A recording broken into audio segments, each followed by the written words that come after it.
Tes 1 2 3. Apakah suara saya masuk? Tes. Masuk ulang, Mas. Oke. Akan saya buka acara pada sore hari ini. Assalamualaikum warahmatullahi wabarakatuh. Selamat sore, salam Om Swastiastu, Namo Buddhaya, salam kebajikan. Yang terhormat Bapak Haji Dustamat SPD selaku Ketua RW 23 Kelurahan Sendang Mulyo, serta yang kami hormati pula Ketua RT 1 sampai dengan RT 12 atau yang mewakili dan seluruh partisipan acara pada sore hari ini. Puji syukur kita panjatkan kehadirat Allah Subhanahu wa Ta'ala, Tuhan Yang Maha Esa. Karena atas berkat dan rahmatnya, kita dapat hadir dalam acara webinar perencanaan keuangan, investasi, dan bahaya pinjaman online ilegal pada sore hari ini. Sebelumnya, perkenalkan saya Gilang Rizky Ramadhani, selaku pembawa acara yang akan memimpin jalannya acara pada sore hari ini. Sebelumnya saya akan membacakan susunan acara pada sore hari ini. Yang pertama, pembukaan dan sambutan Ketua RW 23 oleh Bapak Haji Dustamat. Kedua, sesi dokumentasi. Yang ketiga, pemaparan materi oleh mahasiswa KKN. Keempat, tanya jawab. Dan yang terakhir adalah penutup. Acara pertama adalah pembukaan. Sebelum kita memulai acara pada sore hari ini, mari kita buka acara hari ini dengan bacaan basmalah. Bismillahirrahmanirrahim. Acara selanjutnya yaitu sambutan dari Ketua RW 23 kepada Bapak Haji Dustamat SPD. Saya persilahkan. Terima kasih. Assalamualaikum warahmatullahi wabarakatuh. Waalaikumsalam warahmatullahi wabarakatuh. Salam sejahtera untuk kita semua.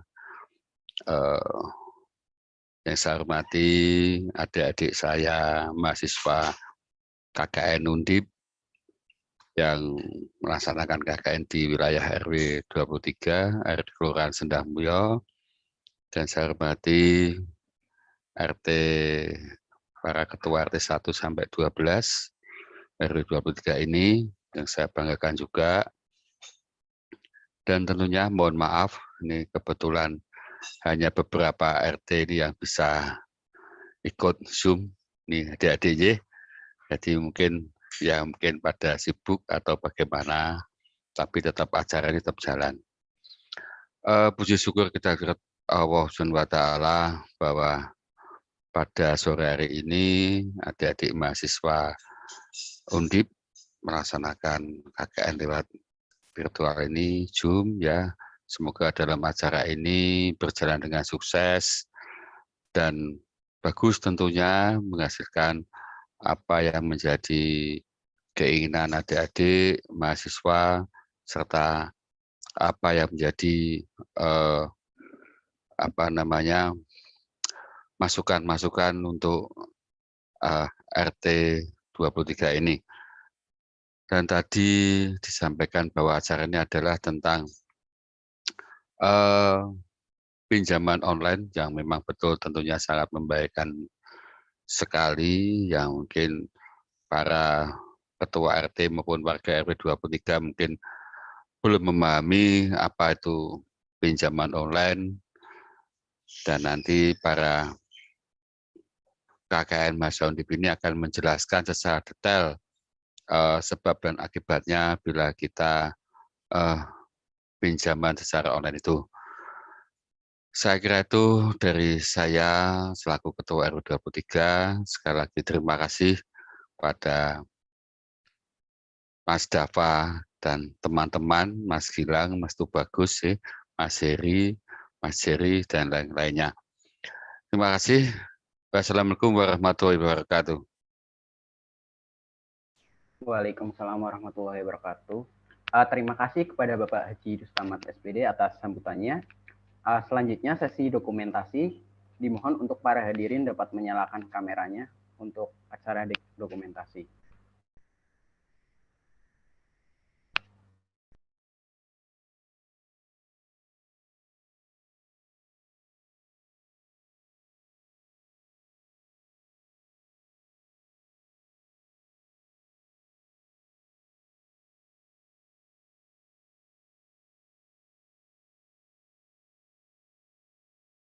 Untuk Bapak-Bapak dan para peserta yang lain, dimohon untuk menyalakan kameranya sebentar guna sesi foto dokumentasi.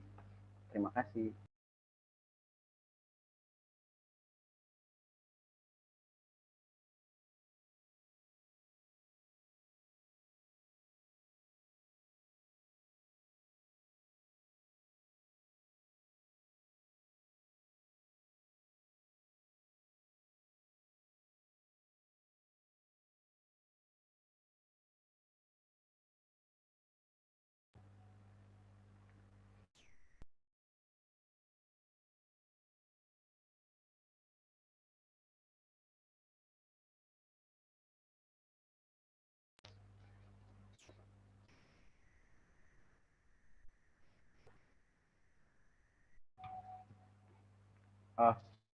Baik, karena sudah saya ambil screen-nya, untuk peserta yang lain bisa mematikan kameranya kembali. Terima kasih.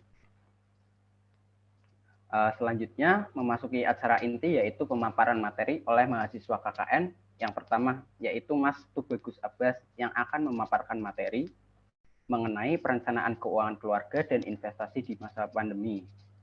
Kepada Saudara Muhammad Tubagus Abbas, waktu dan layar saya persilahkan.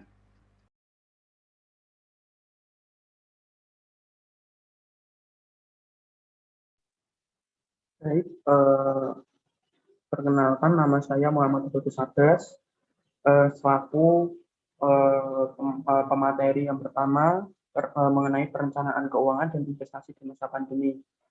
Pertama-tama saya mengucapkan terima kasih kepada Pak Bustamat selaku Ketua RW 23 yang sudah menyempatkan waktunya untuk join pada webinar ini, dan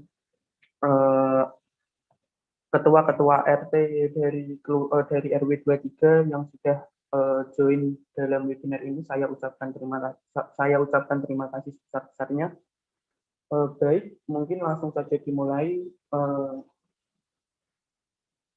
Next. Bagian pertama yaitu ada perencanaan keuangan dan investasi. Gambaran dari perencanaan keuangan dan investasi adalah ini ada orang yang mengejar suatu piala yang melambangkan kebebasan finansial. Orang tersebut harus melalui beberapa anak tangga untuk memperoleh piala tersebut. Yang pertama yaitu melalui anak tangga pertama perencanaan keuangan, anak tangga kedua terpenuhinya kebutuhan, dan anak tangga ketiga yaitu terpenuhinya keinginan, dan yang anak tangga yang terakhir yaitu investasi. Apabila semua anak tangga ini telah dilalui, maka orang yang mengejar piala ini akan dapat memperoleh piala tersebut, yaitu kebebasan finansial. Next. Bagian pertama yang akan dipresentasikan yaitu mengenai perencanaan keuangan. Next. Apa sih perencanaan keuangan? Secara umum, perencanaan keuangan merupakan aktivitas melakukan pengelolaan sebaik mungkin antara pendapatan dan pengeluaran guna mencapai tujuan yang telah ditetapkan secara efektif dan efisien sehingga keluarga tersebut menjadi keluarga yang sejahtera ke depannya. Perencanaan keuangan ini dalam kehidupan sehari-hari apakah perlu dilakukan?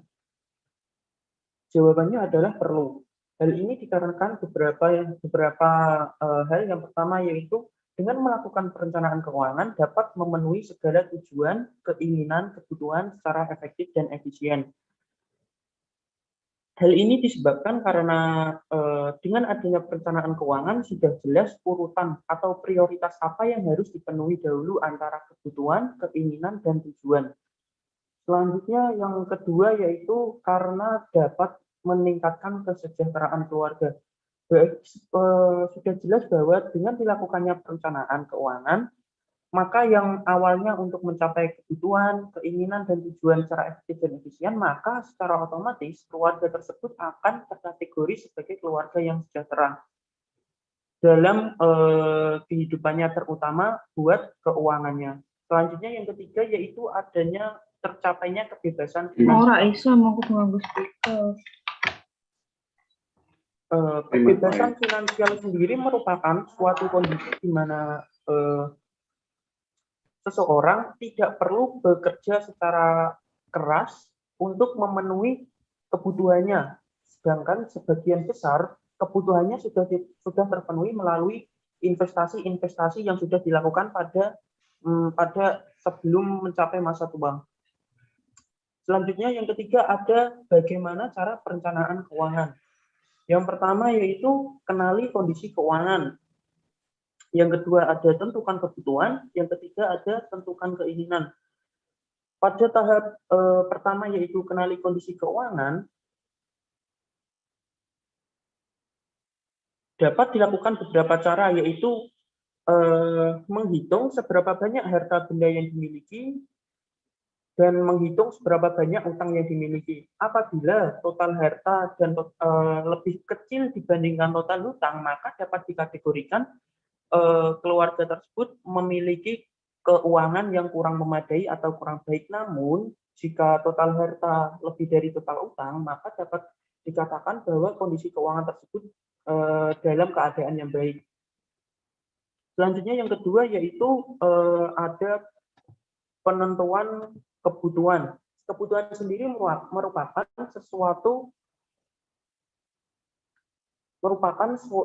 segala sesuatu yang harus dipenuhi demi menunjang kelangsungan hidup manusia. Kebutuhan ada beberapa jenis. Yang pertama yaitu kebutuhan berdasarkan waktunya, yaitu kebutuhan masa sekarang. Contohnya seperti pengeluaran rumah tangga, bayar uang sekolah, bayar listrik bulanan, dan lain sebagainya. Yang kedua yaitu ada kebutuhan masa depan. Kebutuhan masa depan ini condong mengarah pada masa tua. Contohnya yaitu kebutuhan akan uang pensiun, kebutuhan naik gaji, kebutuhan asuransi, dan lain sebagainya. Selain itu ada kebutuhan lainnya yaitu kebutuhan agama. Kebutuhan agama ini biasanya berkaitan dengan kewajiban agama seperti zakat, infak, dan sedekah yang harus dipenuhi oleh masyarakat atau warga tersebut. Selanjutnya yang keempat ada kebutuhan keluarga inti. Contohnya yaitu seperti kebutuhan rumah tangga, kebutuhan tempat tinggal, kebutuhan makan sehari-hari, terus kebutuhan pendidikan anak, dan lain sebagainya. Sebenarnya ada beberapa kebutuhan, namun saya mengambil secara garis besar saja, dapat dikategorikan menjadi 4, yaitu kebutuhan masa sekarang, kebutuhan masa depan, kebutuhan agama, dan kebutuhan keluarga. Nanti untuk lebih jelasnya bisa dibaca di modul yang akan saya share setelah presentasi ini. Yang ketiga yaitu ada tentukan keinginan. Untuk menentukan suatu keinginan harus berdasarkan tingkat kepentingannya atau tingkat kegunaannya. Contohnya misal Pak Ahmad memiliki keinginan untuk membeli mobil, yang kedua untuk menyiapkan dana pendidikan dan dana pensiun, untuk membeli baju baru, maka dari 3 keinginan tersebut yang harus dipenuhi oleh Pak Ahmad, yang pertama yaitu menyiapkan dana pensiun dan pendidikan anak, yang kedua membeli baju baru, dan yang ketiga baru membeli mobil kedua. Next.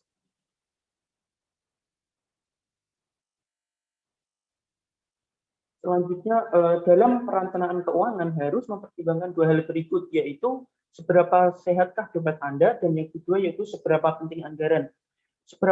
Untuk mengukur sehat atau tidaknya dompet bapak-bapak semua, ada 3 indikator, yaitu yang pertama yaitu uang tunai minimal 4 kali pengeluaran rutin bulanan. Contohnya seperti misal keluarga Pak Ahmad memiliki pengeluaran bulanan sebesar 1 juta rupiah, maka uang tunai yang harus ada di tangan Pak Ahmad itu berarti kurang lebih 4 juta rupiah. Apabila ingin dikategorikan menjadi dompet yang sehat. Yang kedua yaitu ada cicilan kurang dari 35% dari penghasilan bulanan. Contohnya yaitu misal gajinya sebesar 5 juta. Kurang lebih cicilan yang harus dibayar oleh Pak Ahmad kurang lebih sekitar 1.750.000-an.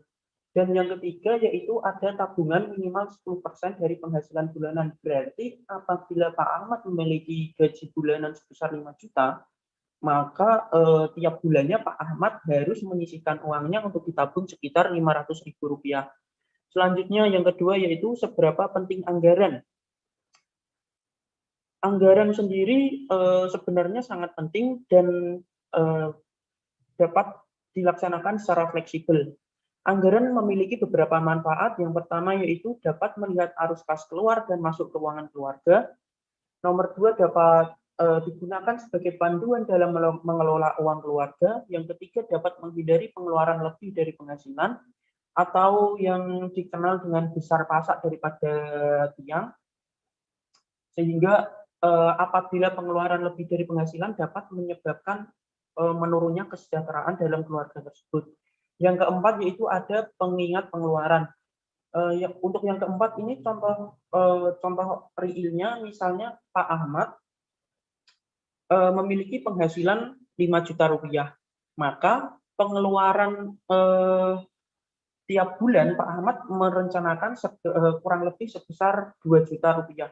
Maka dalam berjalannya waktu selama sebulan itu pengeluaran dari Pak Ahmad tidak boleh dari Rp2.000.000 sesuai yang sudah dianggarkan. Next. Selanjutnya beberapa cara untuk menguji seberapa sehatkah dompet Anda. Yang pertama yaitu membuat catatan harta dan utang.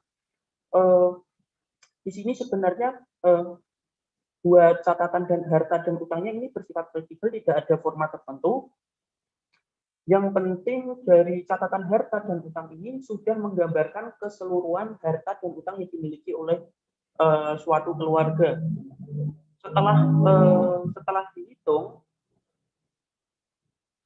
Setelah dihitung atau diselisihkan antara harta dan utang, dan jika diketahui hasilnya itu harta lebih besar dari utang, maka dikategorikan keuangan keluarga tersebut dalam kondisi sehat. Sedangkan apabila utang lebih besar dari harta, maka dapat dikategorikan kondisi keuangan keluarga tersebut kurang sehat.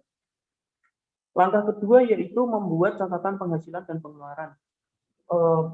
Di sini dapat dicatat segala penghasilan yang diterima dari keluarga tersebut secara sebulan penuh, itu dari sektor mana saja, nanti dijumlah semua, dikurangi seluruh total pengeluaran untuk keluarga tersebut. Jika setelah dihitung ternyata pengeluaran lebih besar dari penghasilan, maka kondisi keuangan kurang sehat. Namun apabila penghasilan lebih besar dari pengeluaran, maka dapat dikatakan kondisi keuangan dari keluarga tersebut terkategori sehat. Selanjutnya yang ketiga yaitu menghitung perbandingan. Perbandingan yang perlu dihitung itu ada 3. Yang pertama yaitu jumlah uang tunai dengan pengeluaran rutin, yang kedua jumlah cicilan utang dengan penghasilan, yang ketiga jumlah uang yang ditabung dengan penghasilan. Jumlah uang tunai dengan pengeluaran rutin dapat diketahui dengan cara jumlah uang tunai ditambah tabungan dibagi total pengeluaran dikurangi pengeluaran tabungan. Maka nanti diketahui berapa kali jumlah uang tunai atau tabungan tersebut mampu menutupi total pengeluarannya dalam sebulan. Selanjutnya yang kedua yaitu adanya menghitung perbandingan jumlah cicilan utang dengan penghasilan. Jumlah cicilan utang dengan penghasilan ini dapat diketahui dengan cara membagi jumlah cicilan utang per bulan dibagi penghasilan rutin per bulan. Maka dapat diketahui bahwa berapa persen komponen dari utang tersebut yang harus dibayarkan dari penghasilan yang diterima. Selanjutnya yang ketiga yaitu ada jumlah uang yang ditabung dengan penghasilan. Perbandingan yang ketiga ini dapat dihitung menggunakan jumlah uang yang ditabung per bulan dibagi penghasilan rutin per bulan. Ukuran nanti hasilnya berupa persentase yang menggambarkan seberapa besar tabungan yang dimiliki oleh keluarga tersebut dibandingkan dengan total penghasilan yang diterima. Selanjutnya yang keempat yaitu evaluasi kesehatan dompet. Evaluasi kesehatan dompet ini secara gampangnya yaitu hanya membandingkan hasil perbandingan 3 tadi dengan indikator-indikator dompet sehat yang sudah saya jelaskan pada slide sebelumnya. Next.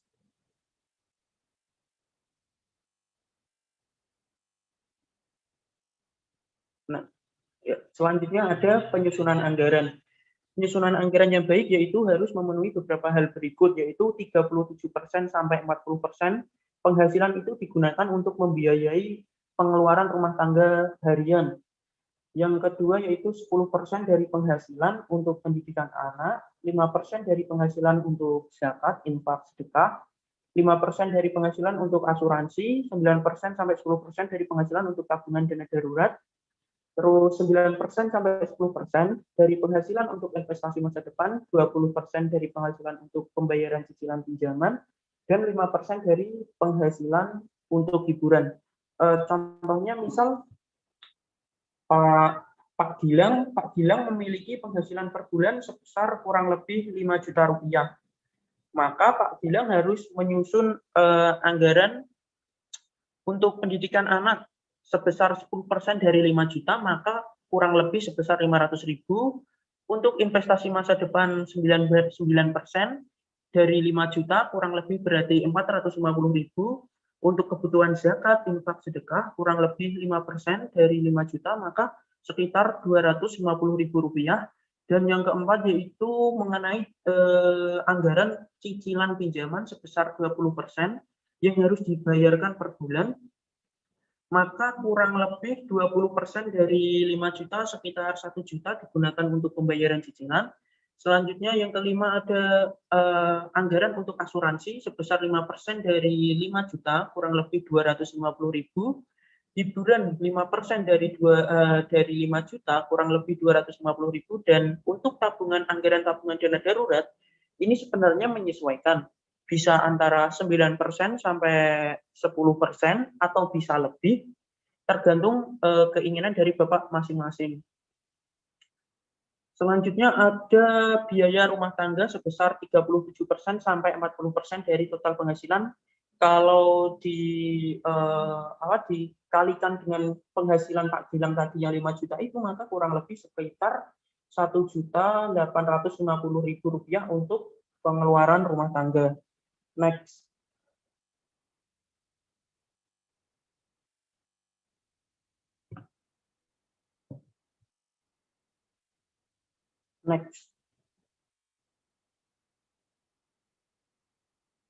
Baik, bagian yang kedua yaitu mengenai investasi. Next. Investasi secara umum yaitu didefinisikan sebagai komitmen sejumlah uang atau sumber daya lainnya yang dilakukan saat ini dengan harapan memperoleh manfaat di kemudian hari.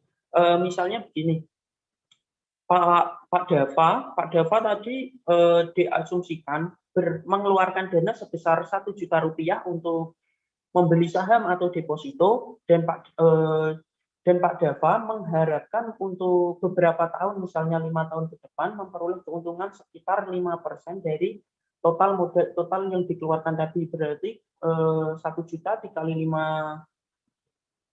5% berarti keuntungannya kurang lebih 5.000 rupiah yang didapatkan. Terus sebenarnya apa sih tujuan dari investasi? Tujuan dari investasi ini ada beberapa. Yang pertama yaitu untuk mendapatkan kehidupan yang lebih baik di masa datang. Maksudnya yaitu dengan investasi maka dapat meningkatkan nilai kekayaan di masa depan, sehingga nilai kekayaan itu tidak hanya berkurang dari tahun ke tahun dan akan memberikan manfaat di kemudian hari. Dan tentunya untuk di masa datang kan tidak bisa diprediksi bagaimana kondisi yang akan muncul. Contohnya seperti masa pandemi ini. Masa pandemi ini tentu sangat berasa dampaknya bagi orang atau keluarga yang belum memiliki investasi, yang belum memiliki investasi. Tentunya akan sangat berat dampaknya. Namun bagi orang yang sudah memiliki investasi, dampaknya akan dapat berkurang, atau dampaknya bisa dikatakan lebih ringan daripada orang yang belum melakukan investasi. Selanjutnya yang kedua yaitu adanya investasi dapat mengurangi dampak inflasi. Hal ini disebabkan karena dengan investasi nilai kekayaan masyarakat dapat nilai kekayaan masyarakat atau keluarga dapat meningkat atau bertahan di dalam harga-harga pasar yang mengalami kenaikan. Misalnya yaitu kebutuhan pokok, kurang lebih inflasinya meningkat sebesar 2%. Maka Bapak dan Ibu semua yang sudah melakukan investasi tadi kan mendapatkan imbal hasil kurang lebih 5% dalam setahun. Maka dari imbal hasil tadi dapat digunakan untuk menutup dampak inflasi akibat kenaikan inflasi sekitar kurang lebih 2%. Selanjutnya yang ketiga ada mengurangi ketidakpastian. Maksudnya yaitu untuk masa depan tentu banyak ketidakpastian yang akan muncul. Sehingga dengan melakukan investasi maka Ibu atau Bapak sekalian berpeluang untuk mengurangi ketidakpastian atau perubahan arah yang dapat menurunkan kekayaan atau kesejahteraan yang lebih besar. Sekurang-kurangnya atau dampaknya yaitu dapat mengurangi resiko kerugian yang akan muncul. Selanjutnya ada objek investasi. Objek investasi ada beberapa, dapat dikategorikan menjadi dua. Yang pertama yaitu aset tetap seperti rumah, tanah, emas. Dan yang kedua ada aset keuangan seperti saham, obligasi, dan deposito. Selanjutnya ada hal-hal apa saja sih yang perlu dipertimbangkan sebelum melakukan investasi. Yang pertama yaitu tingkat pengembalian atau return. Terus yang kedua ada resiko atau risk. Tingkat pengembalian sendiri digolongkan menjadi dua. Yang pertama yaitu expected return atau imbal hasil yang diharapkan. Terus yang kedua ada imbal hasil yang terjadi atau return yang terjadi. Contohnya seperti ini, misal Bapak Gilang tadi berinvestasi sebesar 5 juta. Bapak Gilang mengharapkan investasinya dalam setahun ke depan akan menghasilkan tingkat pengembalian sebesar 5%. Berarti kurang lebih akan menjadi Rp1.050.000. Terus pada kenyataannya 1 tahun setelah Bapak Gilang investasi, tingkat pengembaliannya hanya sebesar 3%. Maka dapat dikatakan bahwa tingkat pengembalian atau tingkat return yang dapat direalisasikan hanya sebesar 3%, sedangkan tingkat pengembalian yang diharapkan oleh Pak Gilang sebesar 5%. Selanjutnya ada resiko. Yang kedua resiko yaitu kemungkinan adanya resiko. Resiko adalah suatu kemungkinan tidak terpenuhinya tingkat pengembalian yang diekspektasikan dengan pengembalian aktual. Contohnya misal tadi tingkat pengembalian diharapkan 5%, sedangkan setelah 1 tahun investasi tingkat pengembalian hanya sebesar 3%, maka selisih tersebut dapat dikategorikan sebagai resiko yang muncul dari keputusan investasi. Dan untuk objek investasi yang paling aman dan paling stabil itu lebih baik dalam aset tetap seperti rumah, emas, dan lain sebagainya. Untuk aset keuangan cenderung bersifat fluktuatif dan fleksibel. Next. Selanjutnya saya akan menjelaskan salah satu bentuk investasi pada aset keuangan, yaitu mengenai saham. Saham sendiri merupakan suatu bukti bahwa seseorang tersebut memiliki hak atas laba atau kekayaan dari suatu perusahaan. Saham sendiri memiliki beberapa keuntungan dan beberapa risiko. Untuk keuntungannya terdiri dari dua, yaitu capital gain atau kenaikan harga, dan yang kedua yaitu mendapatkan dividen atau pembagian keuntungan perusahaan. Jadi misal Bapak Hari membeli saham seharga, membeli saham Bank BRI seharga Rp1.000. Nah, pas H+1 setelah pembelian, harga BRI mengalami kenaikan menjadi Rp2.000. Nah, selisih dari 1.000 ke 2.000 tersebut dikatakan sebagai capital gain. atau kenaikan harga. Selanjutnya yang kedua ada mendapatkan dividen. Dividen ini biasanya sudah ditentukan oleh perusahaan tersebut dan sebagian besar, hampir seluruh besar perusahaan di bursa efek membagikan dividennya secara berkala tiap tahunnya. Untuk besarnya dividen ini tergantung dari hasil rapat umum pemegang saham dari perusahaan tersebut. Misalnya Bank BRI membagikan Rp25 per lembar. Sedangkan Bapak atau Ibu sekalian memiliki saham minimal 1 lot, berarti Rp25 per lembar dikali 100 lembar saham yang sudah dibeli, maka kurang lebih keuntungannya hanya dengan investasi mendapatkan Rp2.500. Selanjutnya yaitu resiko yang akan muncul dari investasi saham. Yang pertama yaitu adanya capital loss atau penurunan harga. Misal Bapak Hari membeli saham pada hari ini seharga Rp2.000, setelah H+1 setelah pembelian, ternyata harga saham tersebut mengalami penurunan menjadi sebesar Rp1.500, maka selisih Rp2.000 menjadi Rp1.500 tersebut dikatakan sebagai capital loss atau penurunan harga.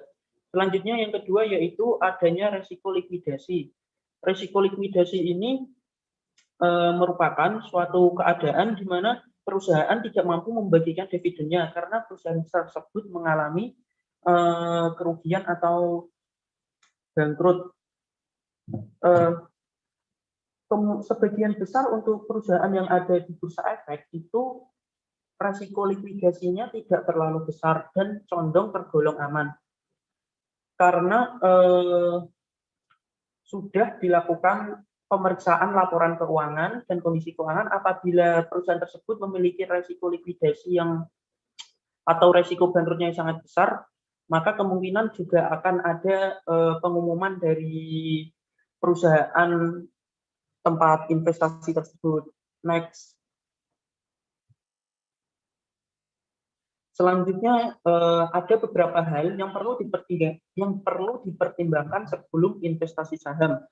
Yang pertama yaitu ada analisis fundamental eksternal. Nah, analisis fundamental eksternal ini maksudnya yaitu analisis mengenai kondisi-kondisi lingkungan di luar perusahaan. Contohnya yaitu bentuknya ada 3. Yang pertama yaitu analisis perekonomian. Analisis perekonomian ini bentuknya seperti tingkat inflasi, produk domestik bruto, dan fluktuasi naik turunnya nilai tukar mata uang. Selanjutnya yang kedua ada analisis sektor. Analisis sektor ini berkaitan dengan penggolongan sektor-sektor mana saja yang potensial dan menarik bagi investor. Misalnya sektor perbankan mungkin tingkat timbal baliknya atau tingkat returnnya lebih tinggi daripada sektor manufaktur, atau mungkin dari tingkat resikonya bisa dikatakan lebih kecil. Terus yang ketiga ada analisis industri. Analisis industri ini mempelajari keadaan kompetitif dari suatu sektor industri. Misal contohnya kayak gini, misal dalam industri perbankan tentu kita tidak asing dengan Bank BCA dan Bank BRI. Nah, di dalam kondisi realnya tentu banyak pengguna Bank BCA daripada Bank BRI.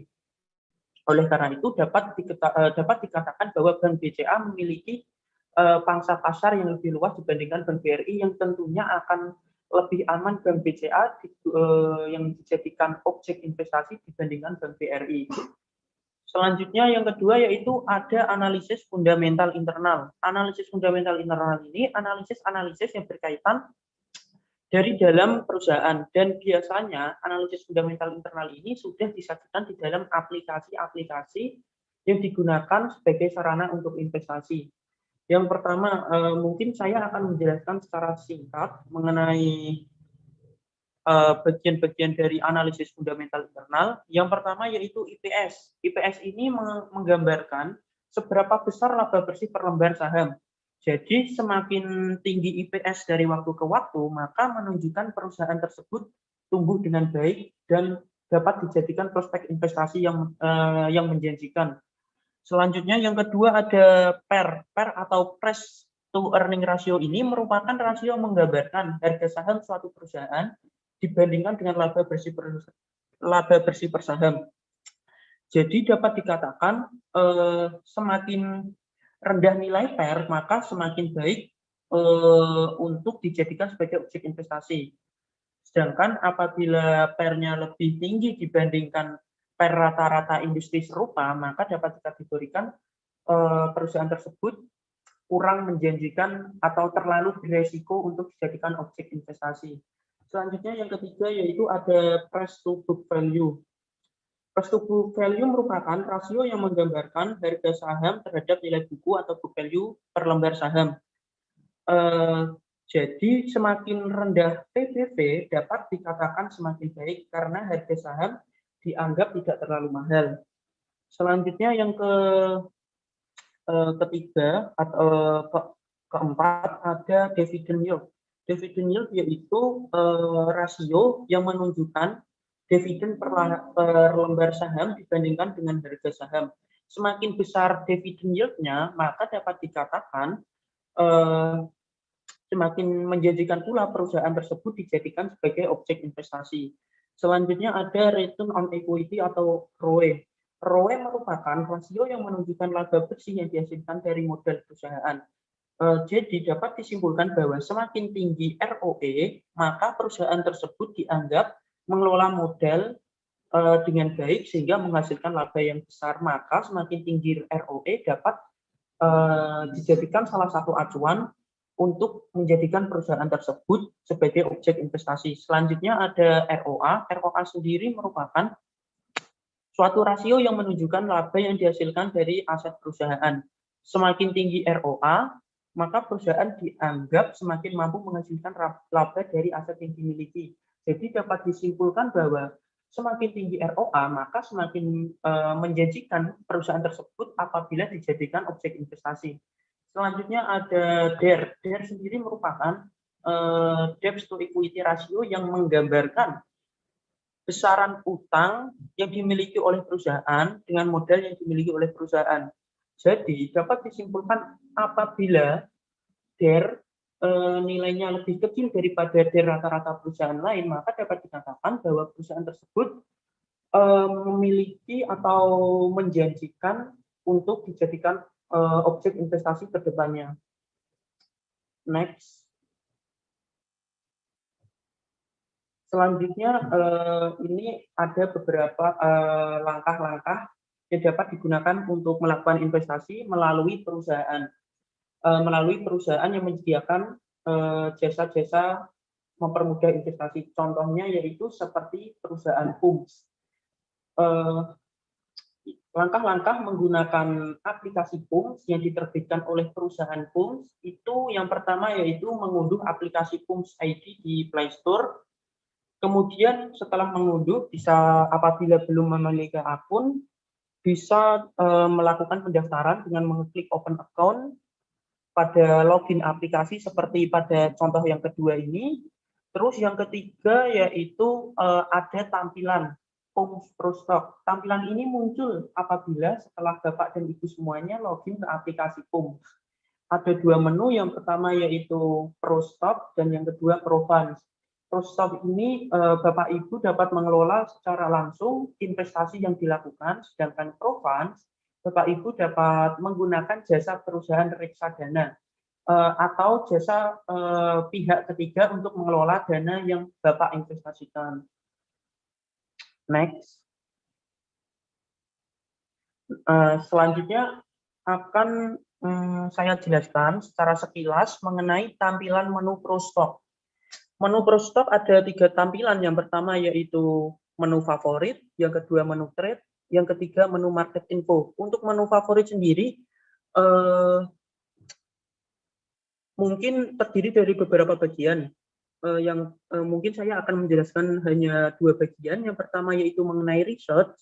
Research sendiri memberikan pandangan-pandangan atau hasil analisis dari perusahaan PUMS mengenai saham-saham apa saja yang akan mengalami kenaikan atau penurunan di beberapa hari ke depan. Selanjutnya yang kedua ada menu portofolio. Nah, pada menu portofolio ini Bapak dan Ibu sekalian dapat melihat saham-saham apa saja yang sudah dibeli dan dimiliki oleh Bapak-bapak sekalian yang dijadikan sebagai objek investasi. Selanjutnya yang nomor 5 yaitu ada menu trade. Nah, menu trade ini dilakukan untuk proses transaksi jual atau beli saham. Terus yang keenam ada market info. Menu market info ini menyajikan informasi-informasi mengenai pasar saham yang ada di Indonesia, yaitu yang dikenal dengan Bursa Efek Indonesia, mulai dari stok profile, top stock, dan lain sebagainya. Market info sendiri ini dapat menjadi salah satu menu yang sangat penting bagi Bapak dan Ibu semuanya sebelum melakukan investasi, karena dalam market info ini disajikan berbagai macam informasi yang mungkin dapat mempengaruhi kenaikan atau penurunan harga saham dan kemungkinan turun atau naiknya harga saham di masa mendatang dan lain sebagainya. Next.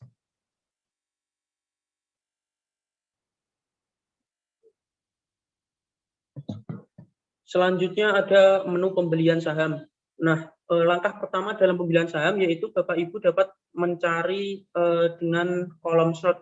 Misal mengetikkan kolom BBRI untuk saham BBRI. Kemudian langkah kedua yaitu akan muncul tampilan seperti pada langkah kedua ini setelah Bapak Ibu mengklik nama sahamnya BBRI. Terus langkah ketiga, sebelum masuk langkah ketiga ini, Bapak dan Ibu sekalian dapat mengeklik More Info. More Info sendiri ini menyajikan analisis-analisis fundamental internal yang sudah saya jelaskan tadi. Setelah melakukan atau melihat dari More Info, maka dapat diketahui harga atau price ini yang ingin Bapak ajukan untuk pembelian harga saham. Namun, untuk price ini harus menyesuaikan dengan harga saham di pasar.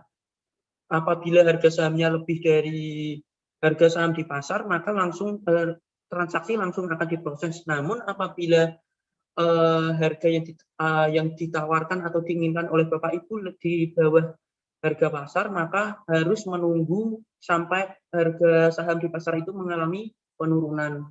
Selanjutnya quantity atau lots ini kurang lebih menggambarkan seberapa banyak lots yang akan dibeli. Satu lot saham itu 100 lembar saham.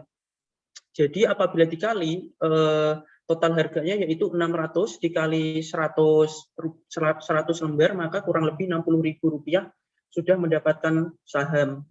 Selanjutnya yang langkah kedua yaitu akan muncul tampilan seperti ini, yaitu tinggal mengeklik tombol submit. Tampilan ini muncul setelah Bapak atau Ibu mengklik tombol buy yang berwarna merah.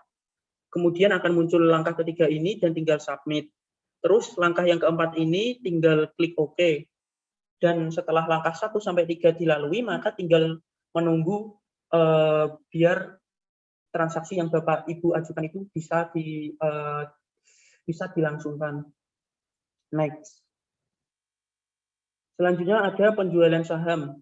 Penjualan saham ini langkah-langkahnya tidak jauh berbeda dengan pembelian saham. Yang pertama yaitu langkah pertama masuk menu portofolio pada tampilan favorit tadi, langsung klik saham yang dimiliki. Terus langkah kedua yaitu akan muncul tampilan seperti itu apabila Bapak dan Ibu mengeklik nama saham yang ada di portofolio tadi. Terus selanjutnya pilih tingkat harga yang ditawarkan, terus ada tingkat lot atau berapa banyak saham yang akan dijual, terus habis itu tinggal diklik sell.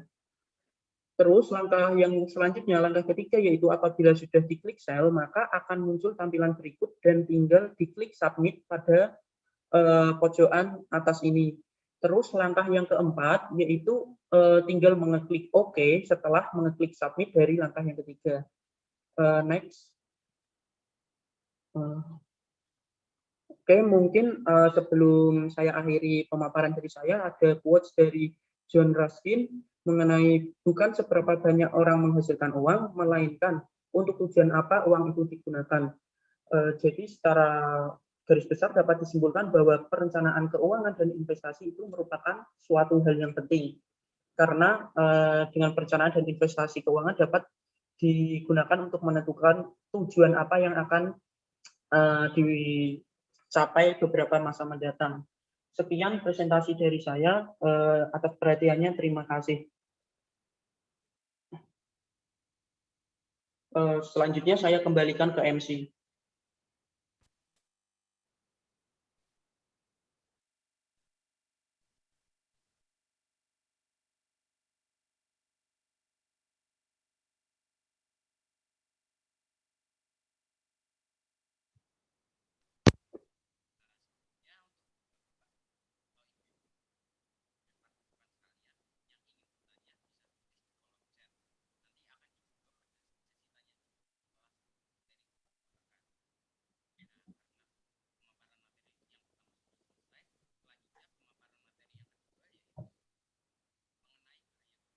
Maaf Mas Gilang, suaranya tidak terdengar Mas.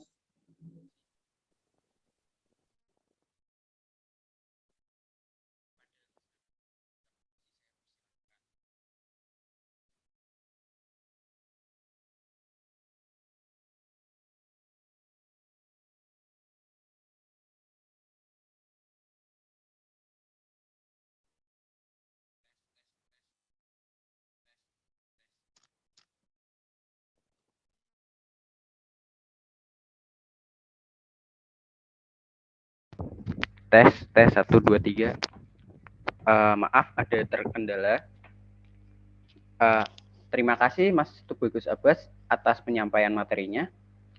Jadi perencanaan keuangan dan berinvestasi ini ternyata penting di masa pandemi ya.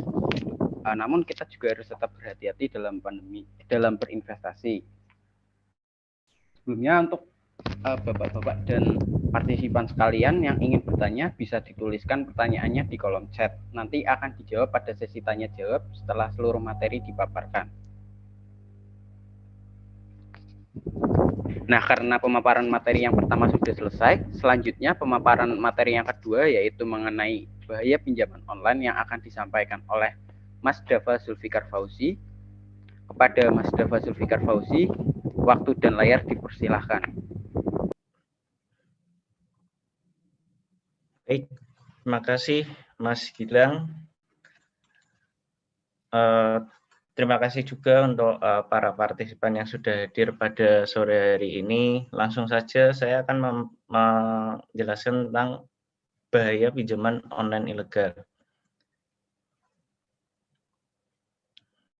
Belakangan ini sering muncul berita-berita tentang pinjaman online yang bermasalah, seperti guru Nora di Semarang yang terseret pinjol, ada yang dicuri datanya, dan lain-lain. Nah, sebelum kita membahas mengenai pinjaman online ilegal tersebut, kita perlu mengetahui terlebih dahulu apa itu pinjaman online. Jadi, apa itu pinjaman online? Pinjaman online atau fintech lending adalah jenis pinjaman yang cukup diajukan secara online melalui aplikasi ponsel tanpa perlu tatap muka. Ya, keuntungannya dari pengajuan lewat aplikasi tersebut yaitu kemudahan akses dan kecepatan yang ditawarkan.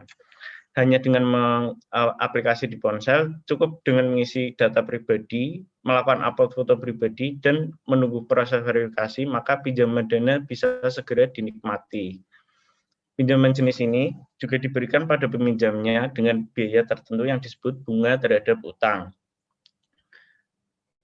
Nah, ini beberapa keuntungannya yaitu prosesnya yang cepat, syaratnya yang mudah, dan cocok bagi yang membutuhkan pinjaman dalam kebutuhan mendadak dalam jangka waktu yang pendek. Selanjutnya untuk kerugian pinjaman online yaitu dana yang ditawarkan biasanya tidak terlalu besar, hanya berkisar antara 1 sampai 5 juta atau paling besar 10 juta. Yang kedua, jangka waktu pinjamannya juga tidak terlalu panjang, biasanya kurang dari 1 tahun. Yang ketiga yaitu bunganya yang tinggi, yang lebih tinggi daripada pinjaman-pinjaman biasa. Nah, pinjaman online tersebut ada yang legal dan ilegal. Apa sih perbedaannya? Yang pertama, di bagian pengawasan, pada pinjaman online yang legal, diawasi langsung oleh OJK dan memperhatikan aspek perlindungan konsumen, sedangkan pada pinjaman online yang ilegal, tidak memiliki pengawas atau regulator, sehingga dapat membuat dan mengubah peraturan yang sekiranya menguntungkan mereka, namun merugikan bagi pengguna. Yang kedua ada besaran bunganya. Pada pinjaman online legal yang terdaftar dan memiliki izin OJK, besaran bunga tidak boleh lebih dari 0,8% per hari dan maksimal total biaya ditambah denda, yaitu senilai 100% dari nilai pokok pinjaman. Nah, pihak pinjaman online tersebut wajib memberi keterbukaan informasi tentang hal tersebut. Jadi di awal harus diinformasikan berapa denda dan biaya yang dikenakan. Sedangkan pada pinjaman online ilegal, biasanya bunga dan dendanya tidak transparan dan dapat dibebankan sangat tinggi.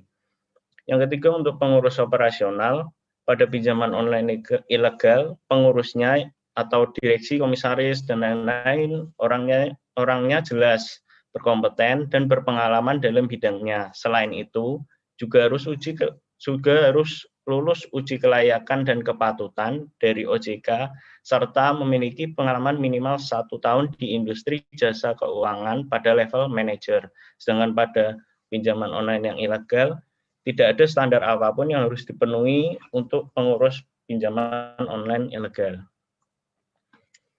Yang keempat yaitu sertifikasi petugas penagih.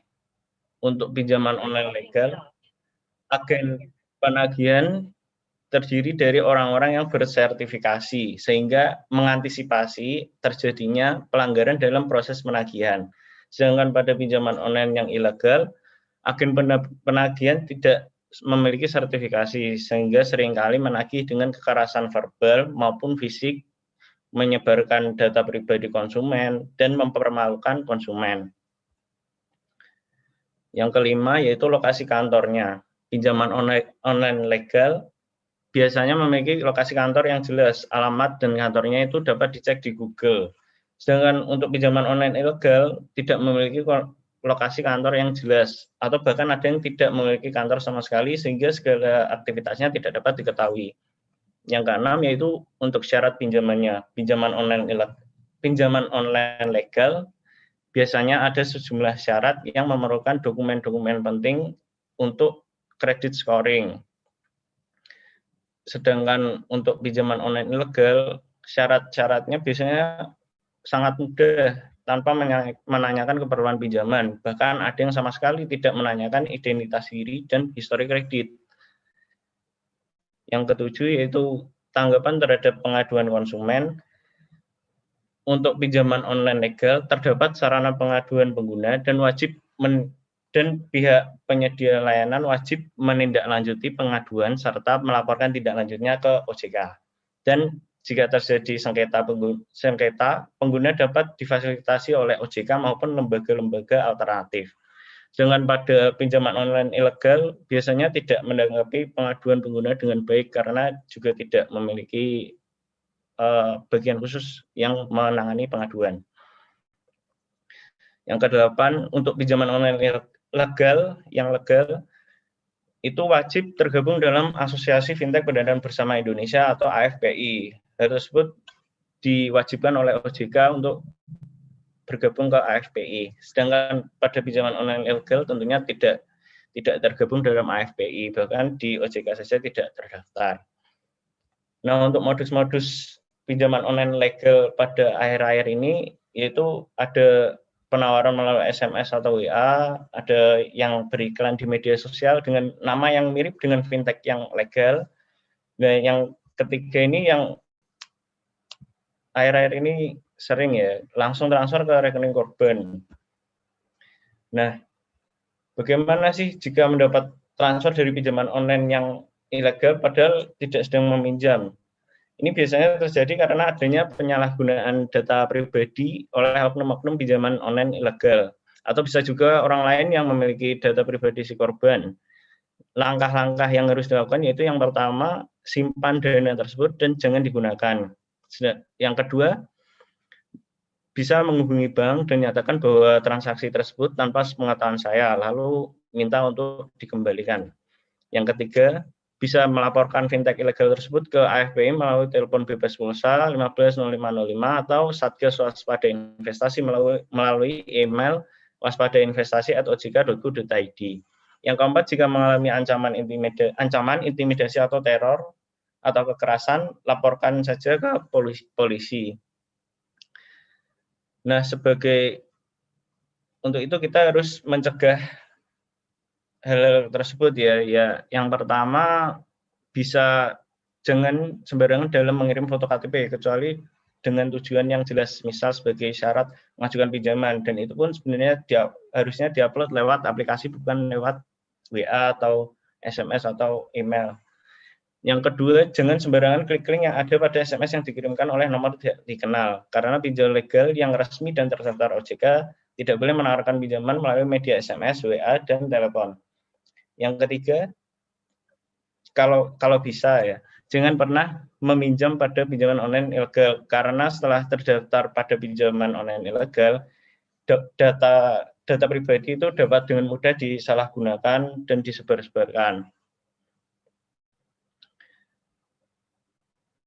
Nah, untuk tips meminjam online, yaitu yang pertama, bisa dicek dulu legalitas pinjol, apakah terdaftar dan berizin OJK, bisa dicek di www.ojk.go.id atau bit.ly/daftar fintech lending OJK atau hubungi WA layanan OJK 157 di 081157157157 atau telepon di 157. Yang kedua, bisa memperhatikan bunga yang dikenakan. Bunga yang dikenakan untuk pinjol yang legal tidak boleh lebih dari 0,8% per hari atau 24% per bulan. Yang ketiga yaitu bisa diteliti dan pahami syarat dan ketentuan yang ada dalam perjanjian pinjaman. Harus benar-benar dipahami lagi, dan jika ada yang belum paham, bisa diajukan pertanyaan, lalu simpan bukti percakapannya. Lalu yang keempat, jangan meminjam dalam jumlah besar, sesuaikan dengan kebutuhan dan kemampuan untuk melunasi. Yang kelima, aplikasi pinjaman online yang legal hanya boleh mengakses camilan, yaitu kamera, mikrofon, dan location atau lokasi.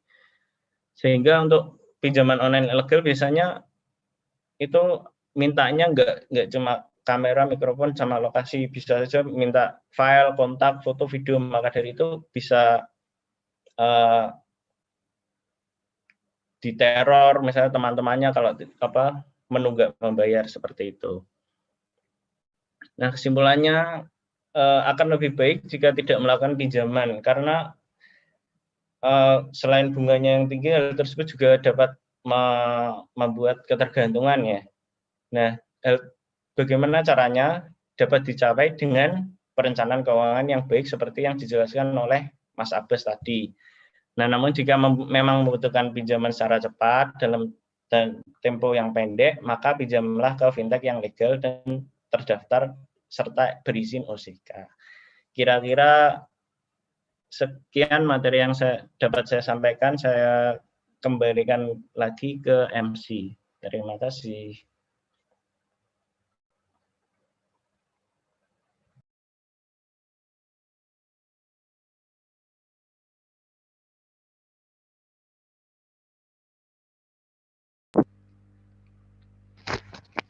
Tes.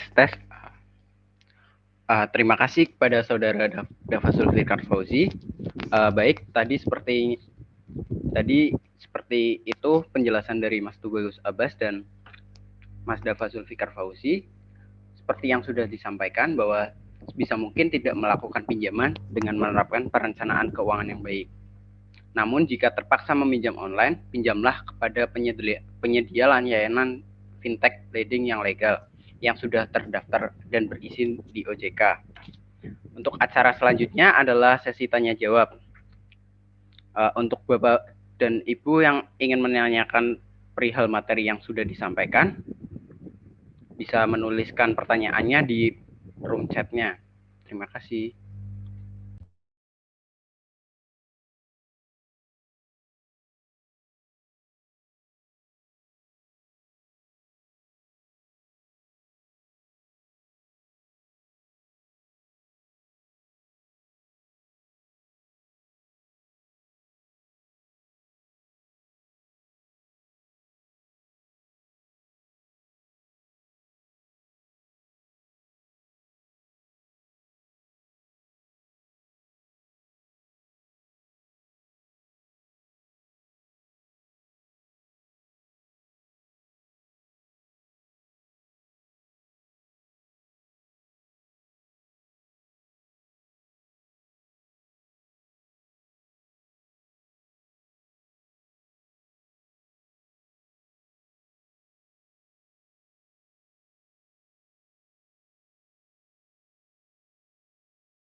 Bagi bapak-bapak dan partisipan lain, jika ingin bertanya bisa langsung nyalakan mic-nya saja.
Iya, Assalamualaikum warahmatullahi wabarakatuh.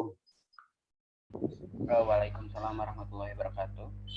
Saya mau bertanya Mas Abbas terkait dengan paparan dari Mas Tubagus Abbas terkait dengan investasi yang dipaparkan tadi. Mungkin untuk kalangan warga di RW 23 ini mungkin sebagian besar belum mengarah ke situ, Mas, kaitannya dengan saham dan sebagainya. Mungkin barangkali lebih tepat apabila memberikan contoh atau memberikan pandangan investasi yang tepat bagi warga atau masyarakat di RW 23 yang tanda petik notabene-nya mungkin dari segi sosial atau segi ekonominya mungkin tidak terlalu tinggi atau hanya taraf menengah ke bawah dan sebagainya. Ini mungkin investasi yang tepat seperti apa? Kalau saham dan sebagainya mungkin barangkali warga di RW 3 ini belum sampai ke sana atau belum familiar dengan itu. Itu Mas Abbas, terima kasih. Sekian, Assalamualaikum warahmatullahi wabarakatuh. Terima kasih Pak Sutikno atas pertanyaannya. Untuk Mas Tubagus Abbas, dipersilahkan untuk menjawab. Baik, Pak Sutikno, mungkin saya akan menjawab pertanyaan dari Bapak mengenai investasi apa yang cocok untuk warga RW 23 Kelurahan Sendang Mulyo. Hmm. Menurut pandangan saya pribadi, investasi yang cocok di kalangan RW 23 itu bisa menggunakan emas. Emas sendiri harganya memang mahal, tapi di salah satu platform, salah satunya di Tokopedia, itu beli emas harga 100.000 itu bisa dilakukan. Nah, selain emas, mungkin dari segi ekonomi, Kelurahan Sendang RW 23 Kelurahan Sendang Mulyo sebenarnya mampu-mampu saja dalam investasi saham seperti yang saya paparkan. Soalnya berdasarkan data dari Bursa Efek Indonesia itu harga saham itu satu lembarnya hanya berkisar hanya berkisar dari ada yang ada Rp500, ada sampai yang paling mahal itu satu lembarnya setahu saya itu maksimal kurang lebih 30.000. Sedangkan misal apabila Bapak dan Ibu RW 23 Kelurahan Sendang Mulyo ingin berinvestasi, saya sarankan yang pertama yaitu bisa investasi dalam emas. Karena selain resikonya yang kecil, kemungkinan besar harga kedepannya juga akan mengalami kenaikan. Dan harganya emas sekarang juga tidak harus membeli dengan harga yang mahal. Terus yang kedua, investasi yang dapat dilakukan bisa dalam saham, tapi sahamnya yang harganya mungkin terjangkau. Misal ada yang Rp500, maka dari kan sekali beli satu lot. Nah, satu lot itu terdiri dari 100 lembar saham. Berarti tinggal 100 lembar saham dikali Rp500, jadi satu lot kurang lebih sekitar Rp50.000. Terus mungkin untuk investasi seperti aset tetap itu dapat dikategorikan bagi beberapa golongan saja ya Pak. Ini menurut pandangan saya pribadi. Dan ya kesimpulannya untuk sebagian besar warga RW Sendang Mulyo, saya sarankan untuk investasi di emas dan saham. Mungkin itu Pak jawaban dari saya. Apakah sudah menjawab? Oke, terima kasih. Saya setuju dengan alternatif yang disampaikan oleh Mas Abbas kaitannya dengan emas dengan bisa 0, berapa gram itu ya Mas? Iya Pak, betul Pak. Itu oke. Saya pernah mendapat informasi dari Pegadaian bisa 0, berapa gram itu ternyata bisa. Hanya karena mungkin di lingkungan RW 23 ini belum familiar dengan saham tadi Mas. Jadi iya, Pak. Nampaknya kalau panjenengan beri gambaran hanya 50.000 itu sudah dapat satu lot tadi ya. Itu iya, Pak. Mungkin barangkali perlu sosialisasi panjenengan karena ini kelihatannya juga menarik, hanya memang di masyarakat tentang saham itu kan tidak banyak yang paham. Bahkan orang kumpul-kumpul jarang yang bicarakan masalah saham dan sebagainya. Nah, ini mungkin tugas Mas Abbas ya dan teman-teman di KKN itu suatu bidikan untuk memberikan pencerahan, memberikan informasi pada masyarakat bahwa saham itu pun juga bisa dimiliki oleh masyarakat kecil yang notabene-nya mungkin ekonomi menengah ke bawah, gitu ya. Ya terima kasih Mas Abbas. Mungkin saya langsung ke Mas Dava ya, Mas Dava. Ya terkait tadi dengan pinjaman online yang ilegal dan legal yang sudah dipaparkan tadi. Saat ini kan banyak kasus tadi, apalagi yang dipaparkan pertama tadi guru honorer yang pinjam 3,7 bisa sampai 200 juta lebih. Nah, itu solusinya gimana Mas?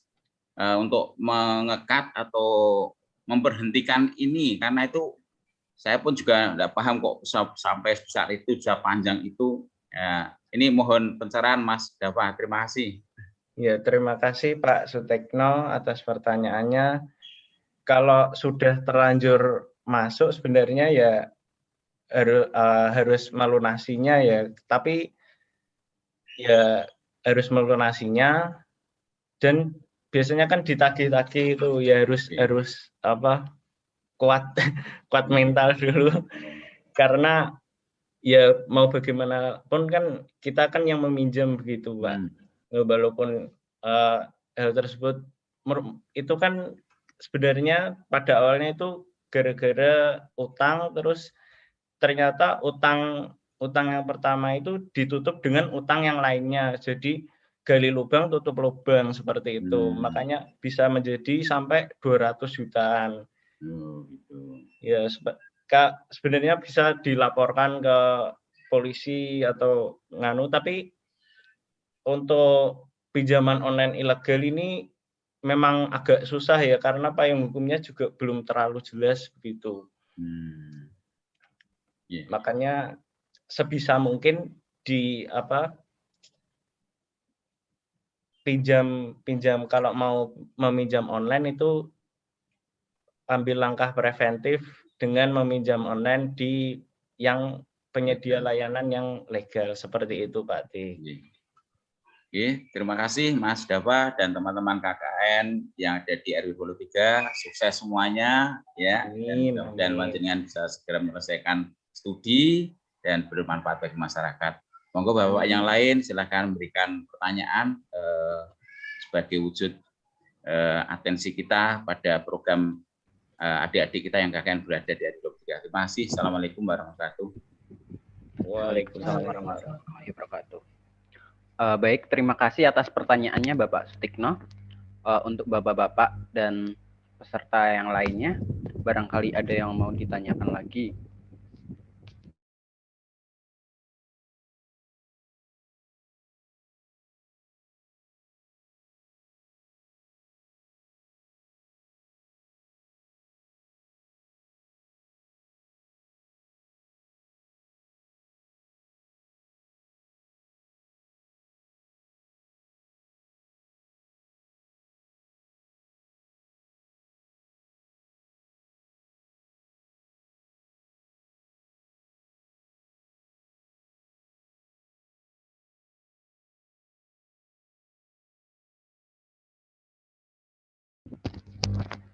Baik, dikarenakan tidak ada yang bertanya lagi dan waktunya sudah sore, langsung saja saya tutup.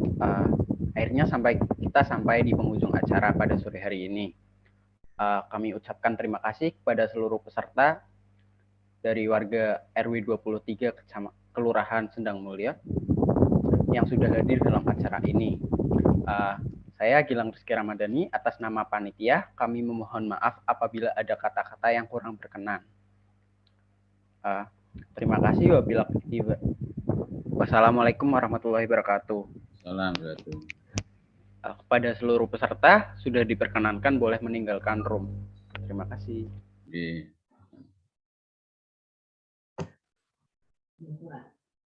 Aku metu sik.